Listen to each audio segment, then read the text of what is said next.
It's the conversation on this Thursday, the 24th of April. Blaise Bryant with you. And I'm to the right of John Ellis, who is the Director of Information Technology Services here at the College of St. Rose. We're going to talk about Heartbleed, which a couple of weeks ago there were articles that surfaced in the New York Times about a thing that can and has caused significant damage and compromised people's information on the web with websites, for example, Amazon, PayPal, banks, and social media, i.e. Facebook, YouTube, etc., etc. And it's a great pleasure to welcome John Ellis to the conversation. Thank you so much for taking the time, John. I very much appreciate it. Oh, no problem. Glad to be here. So, John, certainly you could, get into more of the technical aspects of Heartbleed and how they relate to the average person. So, explain a little bit more about what Heartbleed is and SSL and how all that sort of thing works. Sure. Well, one of the most important things about the Heartbleed bug is that it was a bug and not malware, like a virus or anything like that. Basically, it was a mistake in the code that was made approximately 2 years ago and went unnoticed until very recently. And that's an important difference, that someone didn't maliciously go and plant it or create it. It was actually created by accident in the Open SSL code, which is open source. And a lot of people promote the open source movement for computer programming because the code is actually available to the public to use, to update, to share, and so forth. But typically there's no commercial or company behind the scenes providing oversight. With the open source community, they basically rely on the community itself to provide oversight, especially with testing and bug detection. But one of the challenges was that the OpenSSL was so terribly complicated because it's related to encryption. It's very difficult to actually understand it and to notice or see if it's working as it should based on the code itself. And I think that's the primary reason why it was overlooked for over 2 years. John, it just seems crazy to me that something like this could be overlooked for 2 years. You talked about open source programs. The first one that kind of comes to mind is OpenOffice. What are some of the other programs that people use for open source? It's probably an open source alternative for any software that's available commercial out there. For example, here at St. Rose, we use a program called SPSS, the Statistical Package for the Social Sciences, for statistical analysis. It's a very expensive program. It costs us about $32,000, maybe $33,000 a year to license. But there are open source alternatives. One is called R, just the letter R, which is open. It's free. Anybody could use it. But it's just different enough where there's a bit of a learning curve. And one of the things we struggle with in higher education, even though there's open source alternatives to most software programs, we have to decide whether we want to fully prepare our students to be proficient in a particular commercial product, such as SPSS, or to teach them and train them and prepare them to be flexible so that they can use similar products also. And as software prices continue to increase, we really have to take a hard look at that because it's one of the contributing factors to the increase of overall cost of higher education these days. It's something that you just touched on, the whole technology thing, and it's something that I think we as students tend to overlook, and as parents of college students tend to overlook in terms of why a college education is costing more and is continuing to increase. So how do you deal with that balance? How do you try and strike that balance? It's a big challenge on the technology side because a lot of what we provide is behind the scenes and the infrastructure. So, for example, last semester, during the fall semester, we had a lot of complaints about the wireless network on campus. And so we did take steps to improve that by increasing bandwidth and so forth and availability. But to increase it much more would be, it could easily cost another $100,000, part of that being recurring expenses each year, and part being in equipment. But even the equipment piece, as soon as we put a piece of technology in, we have to start thinking about replacing it in maybe 3, 4, 5, or 6 years. So it's often referred to as dancing with the devil. Once you make the investment in technology, you're kind of locked in. And whenever I purchase or acquire technology or we implement technology, one of the first things I think about is how are we going to maintain it, and then how are we going to pay for upgrades down the road and eventual replacements. But it's an incredible expense. But the students on a typical college campus these days have very high expectations in regard to technology. They want it to be ubiquitous. They want it to be exceptional in quality, but not always realizing the cost, and not just the hardware, the software, but also in paying a staff to maintain it, oftentimes around the clock. So there's been a list of websites in terms of Heartbleed that have and have not been compromised. How do people know when they should change their password? Because we don't know who has been compromised in terms of their personal data. Right. And that's a very good point, because you don't want to change your password until you're confident that that particular website has actually patched their system if they were vulnerable, because not all systems were vulnerable. The one here wasn't, right? But since we are linked to Google, you have suggested to the student body to change their passwords. Yes, right? Yes, we did. A good resource that people should check out is cnet.com. It's letter C, net.com. They have a pretty comprehensive list of some of the most popular websites and whether or not they were vulnerable to the Heartbleed bug, and if so, whether they've been patched. But one of the challenges is that a lot of this is based on self-reporting. So I would exercise some caution, maybe check one or more, maybe 2 or 3 sources to verify. A lot of the popular websites do have information on their homepage, and telling their customers, clients, or whatever, whether they were vulnerable and whether or not they've been patched. But I had a situation the other day. I went to do some online banking, and my bank didn't have any information, and so on their website. So I called them up and I talked to one of their tech support people, and they said, "Well, we probably weren't affected. If we were, it would probably be listed on the homepage." I said, and I told her that it didn't really instill a lot of confidence. Because I was leery, particularly with banking. I didn't want my money to be at risk. Right. And she probably didn't realize that you know as much as you do about technology. No. That's pretty typical. And even if I say so, they say, yeah, right. Everybody's an IT expert. Well, I'll be the first to admit that I'm not. So you talk about online banking and all this other stuff. I was just reading the other day about a PayPal scam that's going on. And I don't know if you've heard about this. It's something that is saying to people, we're not going to charge the card, in essence, until the order has been processed. And it just, it seems very, very strange to me. Right. And those actually are pretty common. And that's one of our big fears with this whole Heartbleed situation, is that it sets up an ideal situation for scammers and phishers and things like that, because there's a level of awareness out in the community that Heartbleed was an issue, but people oftentimes aren't very familiar with the details.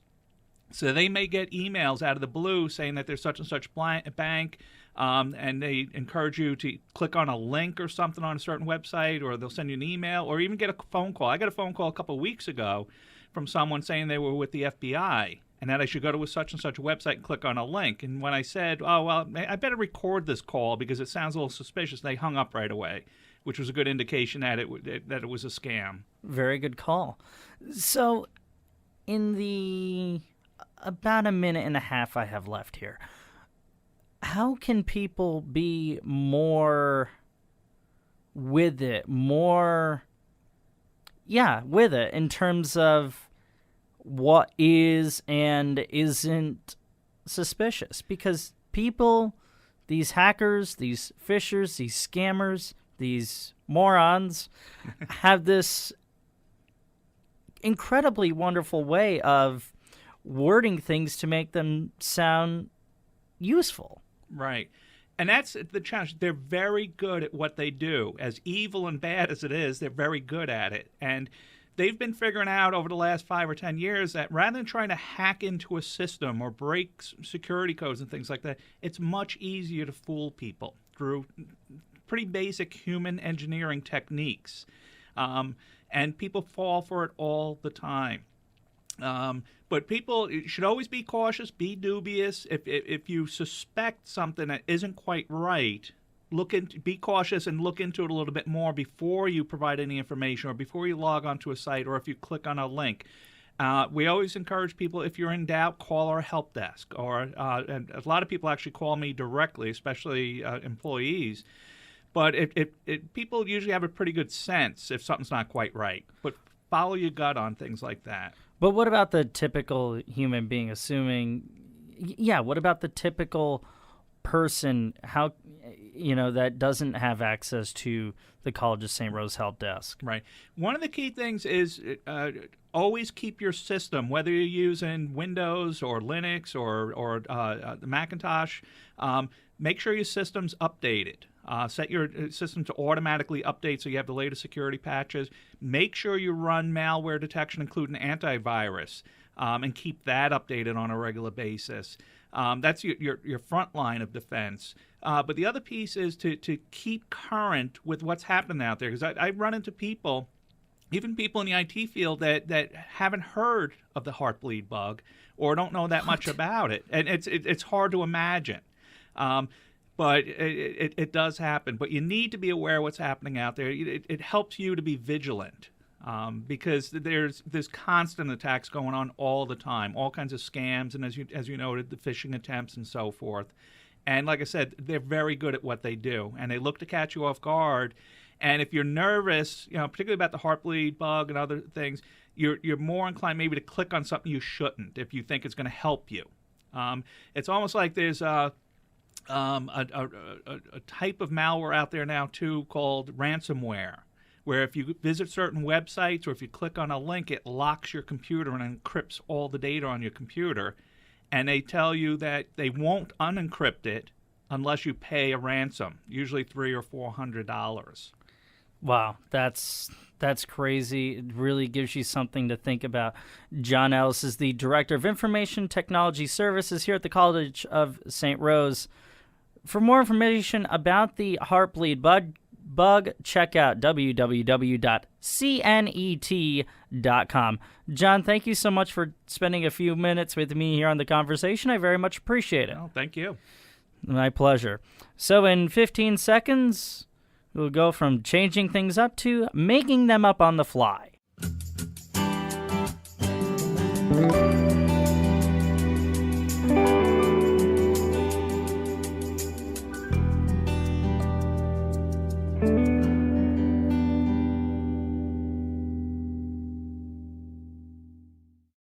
There are no rules.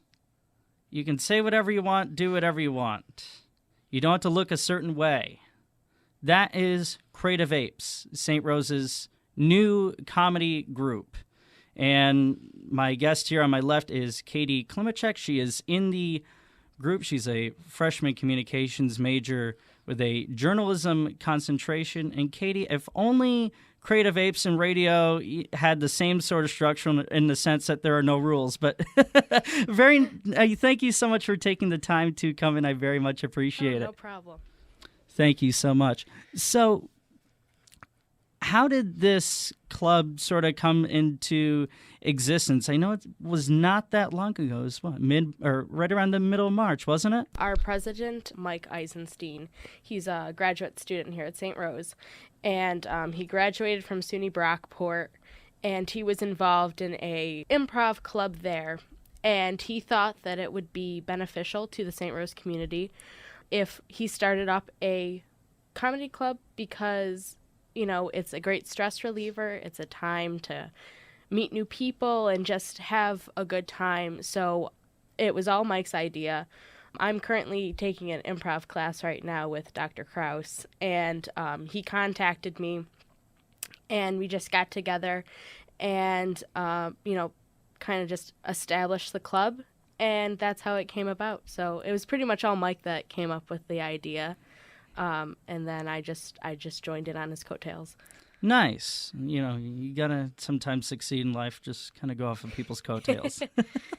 So what made you take an improv class and decide, hey, let's join this group?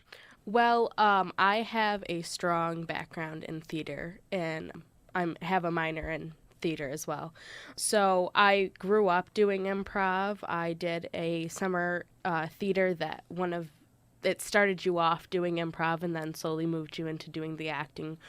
And I've always enjoyed improv. I consider myself a funny person. So I grew up watching Whose Line Is It Anyway, too. Nice. So that was always my inspiration stuff. So as a drama minor, I had to take an improv class. That's one of the courses that's offered. So I took that, and I had considered starting up my own club, and right as I had considered that, I heard Mike was doing it, so it worked out perfectly, and several of the people in my improv class are in the club itself, so it works out great. Wow, that's great. So how did the name Crate of Apes kind of be? Please tell me it was just an improv idea. As far as I know, Mike came up with the name. I believe that it was just... I think it had something to do with his improv club in Brockport was like Barrel of Monkeys, but I could be wrong on that. I'm not 100% sure, but he just came up with it, and I really like the name. I think it's a creative... All improv clubs have to have a quirky name, and I think it really ties in great with our club.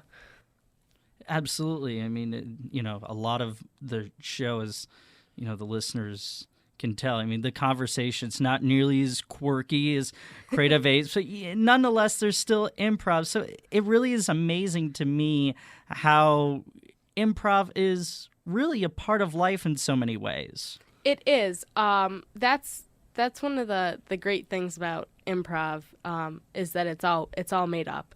And in a sense, we do improv every single day because you don't walk into a conversation or start talking with somebody with a script in hand. It's just all off the top of your head. So that's nice. It is. You know how to transition there. Absolutely. And it really is. So you guys, Thursday night are hosting, it's your first big event, right? It is. Because we started so late in the semester, we got a late start on doing our fundraising. So we thought the best way to introduce St. Rose to our club and really get us out there for enough people to know who we were was to start off with a bang. So on Thursday, the 24th, in St. Joe's Auditorium, at 8:30, we are having 3 improv groups from around the community come in and perform. It's called Improv Palooza. So it's ourselves, Crate of Apes. It's RPI's improv club, Sheer Idiocy, Odyssey. I would say Odyssey is more. Yeah, I think it's Odyssey. I mean, if I were in the group, it'd be Sheer Idiocy. But... And then the local from Schenectady Mop and Bucket Company, who I think most people are aware of them. They are a professional improv club that meet in the bottom of the Proctor's basement, and they do shows, I believe, like every Friday and Saturday night.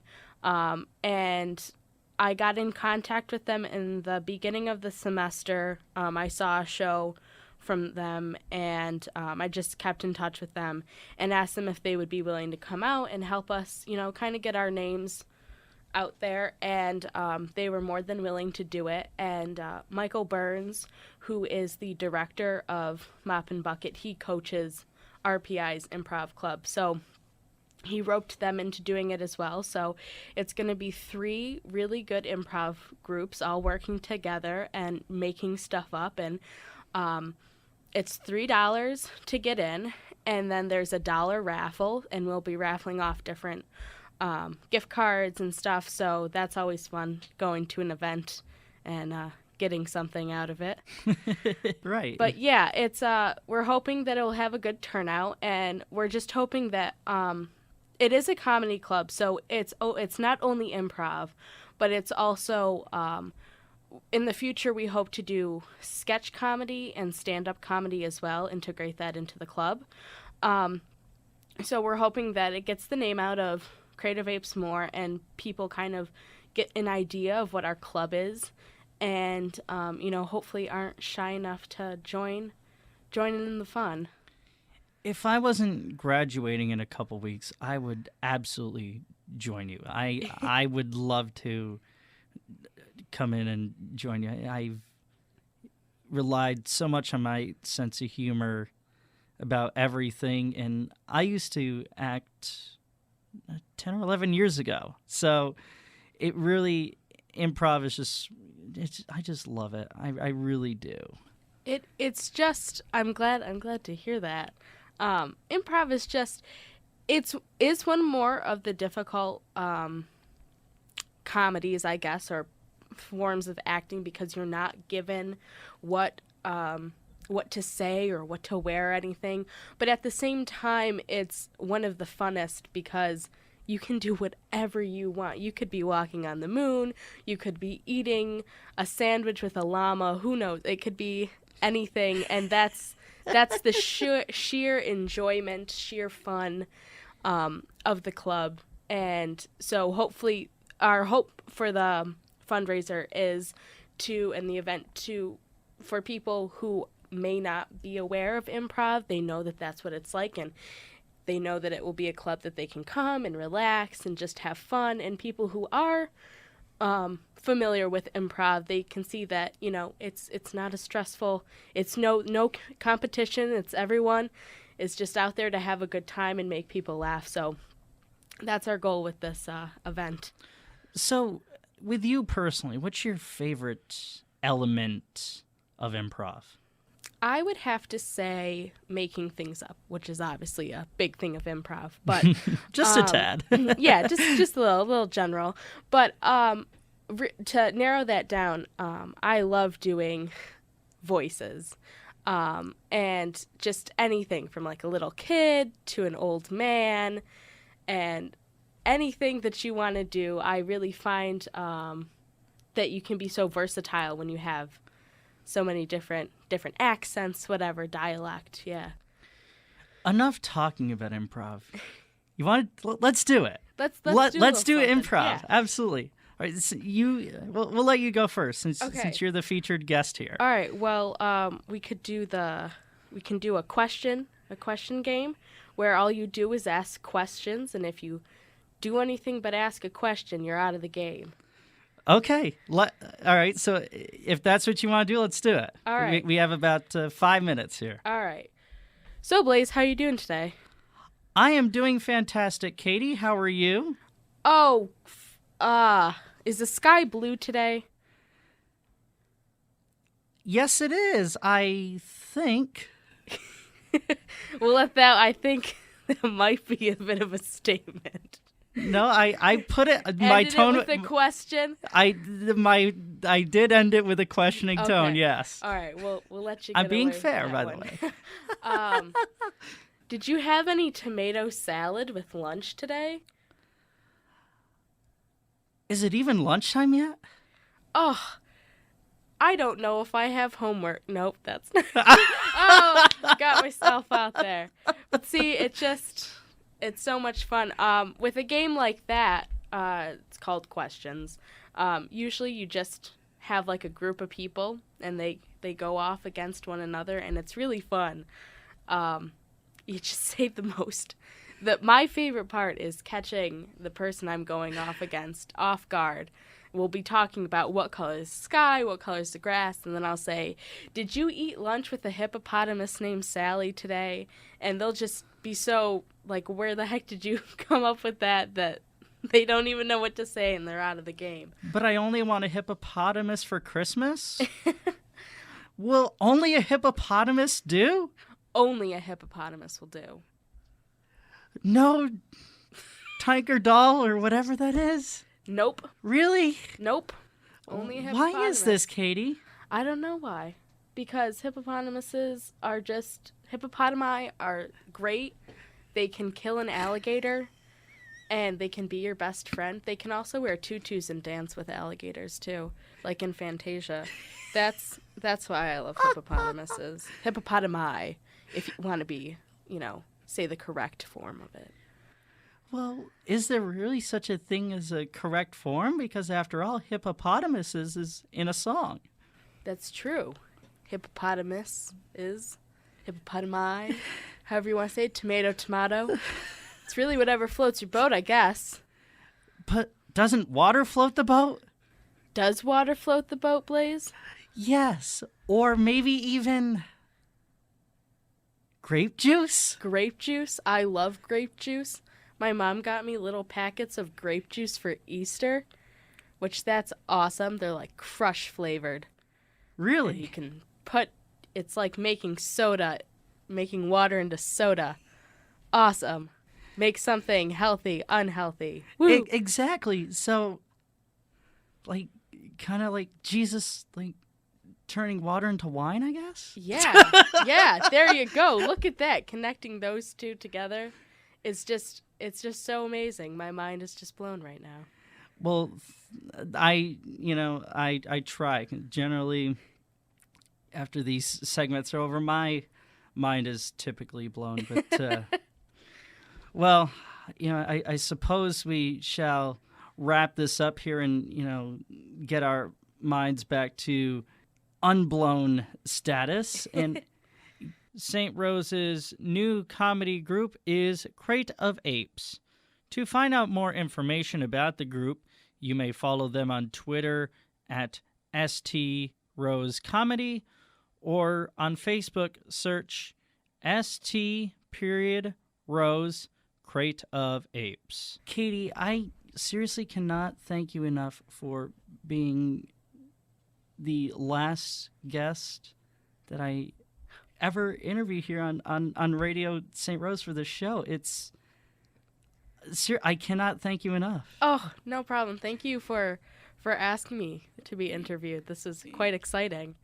Katie, the pleasure is mine. And I want to thank you so much for listening to the conversation here over the last 3 months. We've had several guests, all of which I eternally thank for being on the show, whether it's sports, music, comedy, acting, even floral designing after Valentine's. I just cannot thank you enough. And to the people that helped produce the program this year, especially Isaiah Agoho, who did so at the live event for St. Patrick's Day.